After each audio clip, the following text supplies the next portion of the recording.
Hello student, in the present video we will discuss chapter 15 waves, class 11 physics, and important topic of this chapters are what is wave, how the wave propagate or moves in a medium, wave motion, what are the characteristics which require or proper essential properties in a medium for traveling or propagating the wave, and characteristic of wave motion जब wave travel करती है, type of waves transverse and longitudinal, electromagnetic and mechanical, some definitions like trough crest क्या होते हैं, rarefaction compression क्या होते हैं, rigid medium क्या है, amplitude, time period, frequency, speed, wavelength, इनमें रिलेशन है, और फिर स्पीड आती है, ट्रांसवर्स वेव की स्पीड का फॉर्मूला और लॉन्गिट्यूडनल के लिए, रिजिड मीडियम में एंड गैसेज एंड लिक्विड में लाप्लास ने क्या करेक्शन किया, और क्या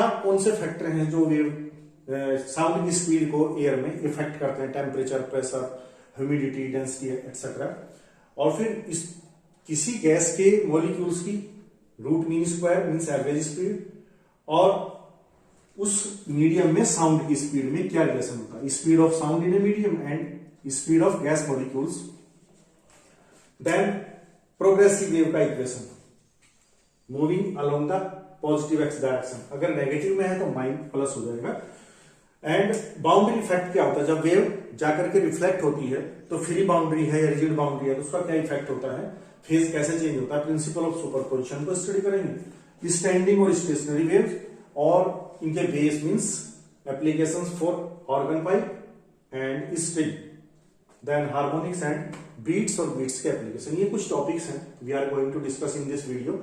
So what is wave? Disturbance produced by wave source in a medium is called wave. When wave moves in a medium, energy transfer, energy जब transfer होती है continuously, हम वेव प्रोड्यूस करते रहे मीडियम में, वेव ट्रैवल करती रहेगी, propagate होती रहेगी, उसको कहते हैं वेव प्रोपोगेशन, तो हम कहेंगे वेव मोशन उसको. उसके लिए क्या होता है कि एनर्जी तो ट्रांसफर होती है बट मीडियम पार्टिकल अपनी जगह पर रहते हैं, अपनी प्लेस पर रहते हैं, ये कैरेक्टरिस्टिक होती है, energy transfer by medium particle but they remains at their place, अपनी जगह रहते हैं, मीडियम ट्रेवल नहीं करता है.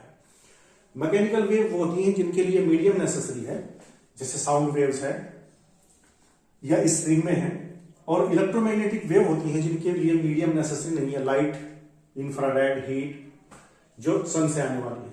Transverse wave and longitudinal on the basis of vibration of medium particle, अगर मीडियम पार्टिकल वेव के प्रोपोगेट करने की डायरेक्शन में वाइब्रेट कर रहे हैं तो उसके लिए तो लॉन्गिट्यूडनल है, just like in spring, just sound inside liquid in gas, and transverse wave जो रिजिड मीडियम है उनमें ओनली, जैसे लाइट वेव्स ट्रेवल करती हैं, लिक्विड के अपर सरफेस पे है या वायर में है, किसी स्ट्रिंग में है, वो ट्रांसवर्स वेव है. इनमें मीडियम पार्टिकल वेव के प्रोपोगेट करने के परपेंडिकुलर वाइब्रेट करते हैं.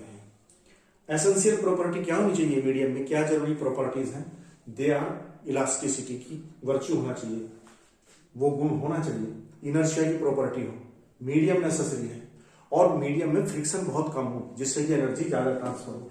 ये कुछ कैरेक्टरिस्टिक है, essential properties should be medium.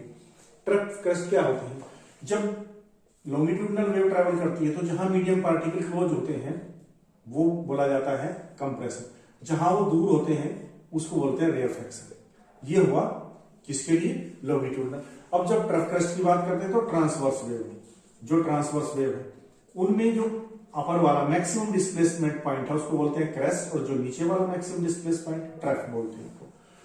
Now amplitude, the maximum displacement eight one side of the medium particle, time taken in one complete oscillation by the medium particle, और time taken by the wave in complete one cycle, एक cycle में एक चक्कर. Frequency, number of cycle पर second. Wavelength, distance travel in one cycle. Speed, distance travel by wave in one second. And phase, जो phase वो quantity है जो vibrating particle या वेव की इंस्टेंट पोजिशन को बताती है, इसको एंगल या टाइम की फॉर्म में रखते हैं. ये फ्रीक्वेंसी टाइम पीरियड में रिलेशन है, स्पीड और फ्रीक्वेंसी एंड वेवलेंथ में रिलेशन है. जो हमारी लॉन्गिट्यूडनल वेव्स होती हैं उनका फॉर्मूला होता है ये, मींस साउंड की स्पीड का फॉर्मूला इन एयर. लाप्लास ने इसको करेक्ट किया था, बोला था initial pressure of the medium का gamma times gamma is equal to Cp upon Cv. Approx 1.4 या 1.5 होता है साउंड के लिए, और ये है 1.29 डेंसिटी ऑफ मीडियम, और ये है सॉलिड में, ये लिक्विड में लॉन्गिट्यूडनल वेव। ये जनरल फॉर्मूला लॉन्गिट्यूडनल का। और ट्रांसवर्स की स्पीड क्या होती है? ट्रांसवर्स जैसे कोई वायर है रस्सी, उसमें जो स्ट्रेचिंग है मींस जो उसमें टेंशन है, और उसकी पर यूनिट लेंथ का मास किसका है? पर यूनिट लेंथ का, pi r square into l means 1 unit length into वो डेंसिटी। नाउ फैक्टर कैसे अफेक्ट करते हैं? टेम्परेचर का इफेक्ट होता है साउंड की स्पीड पर। How? If temperature increases then speed of sound also in air increases. Pressure, if temperature remains constant no effect of pressure, कोई प्रेशर का कोई इफेक्ट नहीं होता है। Frequency no effect. Humidity, humid season में speed sound की थोड़ा बढ़ जाती है। अगर वेव भी उसी डायरेक्शन में मूव कर रही है जिधर साउंड, तो प्लस हो जाएगी, दोनों अपोजिट है तो माइनस हो जाती है। Now progressive wave, progressive wave की सपोज करिए प्लस एक्स डायरेक्शन में है तो ये फॉर्मूला है, और माइनस एक्स डायरेक्शन में अगर वेव यूं चल रही है माइनस एक्स में, तो फिर यहां प्लस कर देंगे। बाउंड्री इफेक्ट, अगर वेव कहां से, वेव ऐसे जाकर के रिजिड सपोर्ट यहां से ट्रांसफर हो रही है, तो जो क्रेस्ट था ये ट्रफ बन के रिटर्न होता है ऐसे, तो फेज कितना हो गया? 180 पाई रेडियन, डायरेक्शन चेंज। अगर तू कैसी बाउंड्री ओपन है, ओपन बाउंड्री, तो फिर क्या होगा? ओनली डायरेक्शन चेंज होगी, फेज में चेंज नहीं होगा। मींस क्रेस्ट क्रेस्ट की तरह रिटर्न होगा, ट्रफ ट्रफ की तरह रिटर्न होगा। ये आया boundary effect. Now principle of superposition, medium के किसी पार्टिकल का net displacement due to many waves approaching at that particle is equals to the vector sum of all the displacement. Now standing या stationary wave क्या होती है? जब दो wave same direction में ट्रेवल करती हैं तो और रिफ्लेक्ट होकर आती हैं बाउंड्री से, रिजिड से या फ्री बाउंड्री से, तो व्हाट हैपेंस कि उनके सुपरपोजिशन से मिलने से जो वेव बनती है वो मीडियम में अपनी जगह रह करके कंप्रेशन रेयरफैक्शन इस तरह से मूव करती है, वाइब्रेट करती है, आगे मूव नहीं करती, प्रोपोगेट नहीं होती, इसलिए उसका नाम रखा है स्टेशनरी और स्टैंडिंग। ये उसका इक्वेशन होता है। ठीक है। अब व्हाट आर ऑर्गन पाइप? ऐसे सिलिंड्रिकल पाइप जो दोनों एंड पे ओपन हो उनको कहेंगे ओपन आर्गन पाइप। जो वन एंड पे, जैसे कैप है, जो वन एंड पे क्लोज्ड हो उसको कहेंगे क्लोज्ड आर्गन पाइप। ये उनकी फ्रीक्वेंसी का फॉर्मूला है। ये है ओपन के लिए और ये है क्लोज्ड के लिए। ऐसा लग रहा है जैसे जस्ट ट्वाइस होती है, इसकी अगर ट्वाइस करेंगे तो ये आ जाती है। ये है फंडामेंटल फ्रीक्वेंसी या फर्स्ट हार्मोनिक या फर्स्ट टोन, इसको बोलते हैं फंडामेंटल टोन, फर्स्ट हार्मोनिक। जो हमारे ऑर्गन पाइप है क्लोज्ड है, उससे ओनली ओड एंड जो ओपन है उससे ओड इवन दोनों तरह के हार्मोनिक पैदा होते हैं। हार्मोनिक क्या होते हैं? फ्रीक्वेंसी जा रही है harmonic series, that they are known as harmonic. तो फिर अगर कोई स्ट्रिंग है तो स्ट्रिंग में कैसे वेव ट्रेवल करती है? कोई स्ट्रिंग है उसका हमने टेंशन टी अप्लाई किया हुआ है, तो उसकी fundamental frequency means fundamental tone का फॉर्मूला था mu equals 1/12 T upon L.